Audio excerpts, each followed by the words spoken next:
Hi అండి, నమస్తే. Welcome back channel.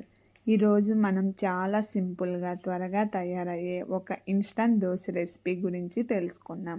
ఇది ప్రత్యేకంగా ఎలాంటి పప్పులు లేకుండా ఈజీగా అప్పటికప్పుడు ప్రిపేర్ చేసుకునే ఇన్స్టంట్ దోశ.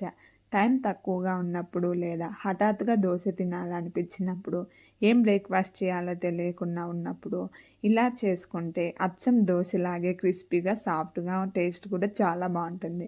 ఇంకా ఆలస్యం చేయకుండా వీడియోని మొదలు పెడదాం. ముందుగా కావాల్సిన పదార్థాలు: 1 కప్పు బియ్యపిండి, 1/2 కప్పు బేసన్, 1 ఆలుగడ్డ. ఇప్పుడు తయారీ విధానం చూద్దాం.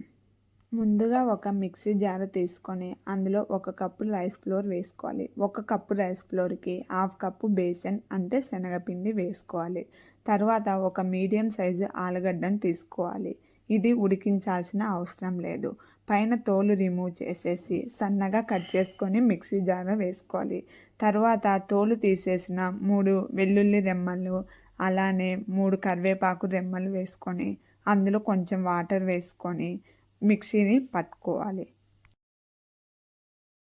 ఇప్పుడు ఈ మిశ్రమం గట్టిగా ఉన్నట్లయితే మళ్ళీ కొద్దిగా వాటర్ యాడ్ చేసుకొని దోశ పిండిలా సాఫ్ట్గా లంప్స్ లేకుండా గ్రైండ్ చేసుకోవాలి. చాలా ముఖ్యమైన విషయం ఇది.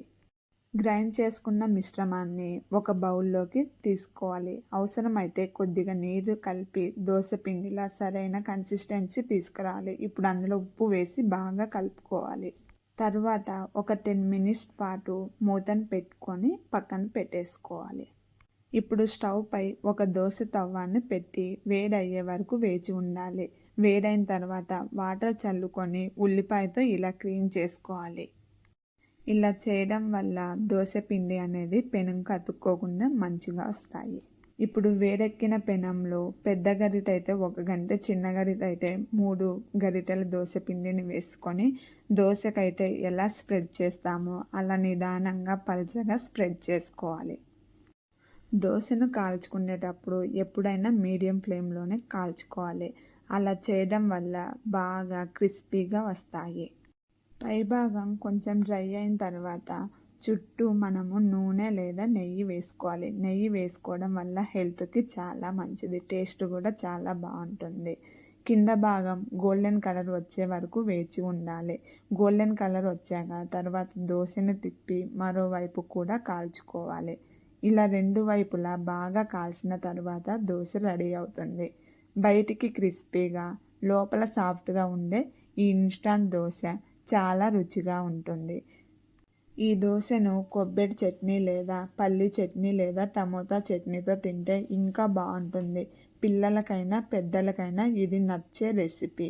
ముఖ్యంగా పప్పు నానబెట్టి ఫెర్మెంటేషన్ కోసం వేచి ఉండే అవసరం లేకుండా కేవలం 10 నిమిషాల్లో తయారయ్యే ఈ దోశ చాలా ఈజీ మరియు టైం సేవింగ్ రెసిపీ. మీరు కూడా ఈ రెసిపీని ఒకసారి ట్రై చేసి చూడండి. ఖచ్చితంగా మీకు కూడా నచ్చుతుంది. మా వీడియో మీకు నచ్చినట్లయితే మా ఛానల్ని సబ్స్క్రైబ్ చేసుకోండి. అలానే మీరు కూడా ఈ రెసిపీని ట్రై చేసి మీ అభిప్రాయాన్ని కామెంట్లో తెలియచేయండి. మరిన్ని వీడియోస్ కోసం మా ఛానల్ని సబ్స్క్రైబ్ చేసుకోండి.